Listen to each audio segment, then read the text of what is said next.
Le Moyen-Orient résulte du démembrement de l'Empire ottoman. Cet empire ottoman fut un immense empire. Dans sa plus large acceptation, il va des portes de Vienne en Europe, en passant par les régions les plus riches du Moyen-Orient, jusqu'en Algérie. Quand on arrive en 18, c'est la partie moyenne-orientale qui va nous intéresser. À la fin de la Première Guerre mondiale, l'Empire ottoman occupait une vaste région au Moyen-Orient. Toute l'Irak était occupée, la Syrie, le Liban, l'Israël actuel et une partie de la presqu'île arabique.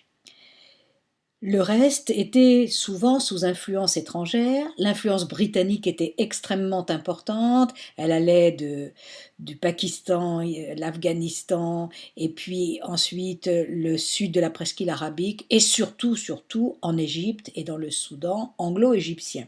L'influence russe existait ici, c'est-à-dire au sud de la Caspienne et donc au nord de l'actuel Iran. Pendant la Première Guerre mondiale, l'Empire ottoman se plaça du côté de l'Empire austro-hongrois et de l'Allemagne, autrement dit du côté des perdants. Ce qui fait qu'à la fin de la Première Guerre mondiale, l'Empire ottoman fut démembré. Et les Anglais et les Français se partagèrent les zones les plus riches.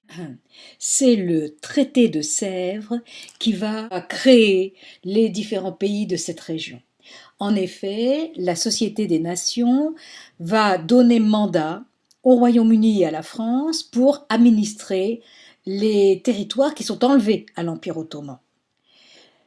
Les Arabes, qui avaient cru aux promesses de l'Angleterre pendant la guerre, décident de créer un pays indépendant, la Syrie, ce qui leur avait été promis, et le roi de la Syrie est Faisal. La France intervient immédiatement militairement pour chasser Faisal et faire reconnaître son mandat sur la Syrie. Ensuite, la France décide de créer le Liban, dont elle est la protectrice traditionnelle parce qu'il y avait des intérêts chrétiens.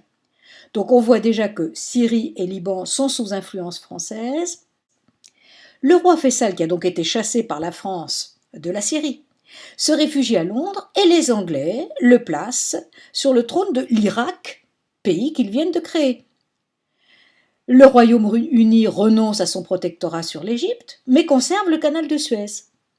Et les Britanniques vont, avec l'accord de la Société des Nations, avoir un mandat sur la Palestine et sur la Transjordanie, c'est-à-dire la Jordanie actuelle, où ils installent le roi Abdallah, qui est le frère de Faisal. On voit avec quelle désinvolture les Français et les Anglais créent des pays, placent des souverains, et évidemment tous ces pays ont des frontières parfaitement artificielles puisque ce sont les accords franco-anglais qui créent les zones d'influence. Ceci évidemment ne peut que poser des problèmes. Cette carte nous montre le résultat de ces arrangements. En effet, la Turquie maintenant est ce qui reste de l'Empire ottoman, dans des frontières donc beaucoup plus restreintes. La Syrie et le Liban sont sous influence française. L'Irak, la Transjordanie et la Palestine sont sous influence anglaise. Tout ceci, évidemment, est le cœur du Moyen-Orient et c'est là où les principaux problèmes et tensions vont se passer. Une carte des litiges frontaliers nous montre que l'essentiel des revendications se trouve dans cette zone où les frontières ont été tracées de manière tout à fait artificielle. C'est évidemment une source de conflits ou au moins de tensions. Si la création des principaux États arabes du Moyen-Orient peut poser problème, la création de l'État d'Israël sera encore plus problématique. En effet, dès 1917, Lord Balfour, ministre anglais des Affaires étrangères, avait promis un foyer juif au Moyen-Orient. Et ça avait poussé à augmenter l'immigration juive qui s'est amplifiée pendant toute la Seconde Guerre mondiale et surtout après la Seconde Guerre mondiale à cause de l'Holocauste.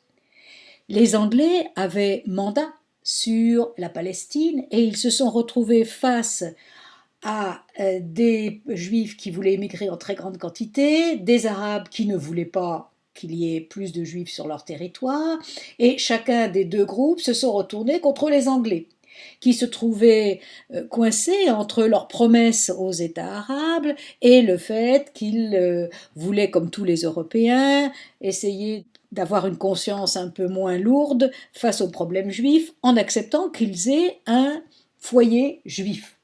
Le résultat, c'est que l'Angleterre ne peut faire face et qu'elle donne son mandat à l'ONU.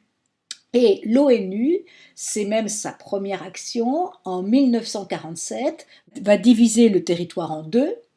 La première partie pour les Arabes, c'est en fait la partie en violet ici, voilà les parties réservées aux Arabes, c'est-à-dire en fait c'était les zones qui étaient les plus peuplées, et puis le reste est donné aux Juifs pour faire un État.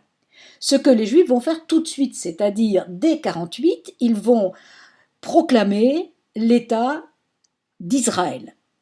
C'est Ben Gourion qui deviendra le Premier ministre et qui proclame cet État.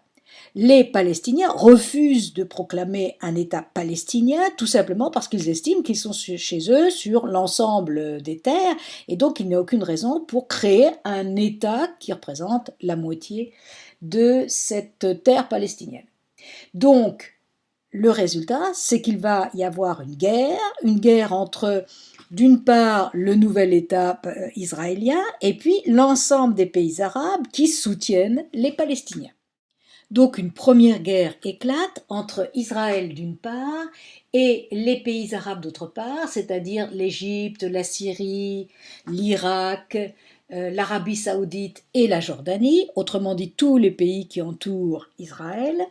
Et cette guerre qui débute en 1948 se termine en 1949.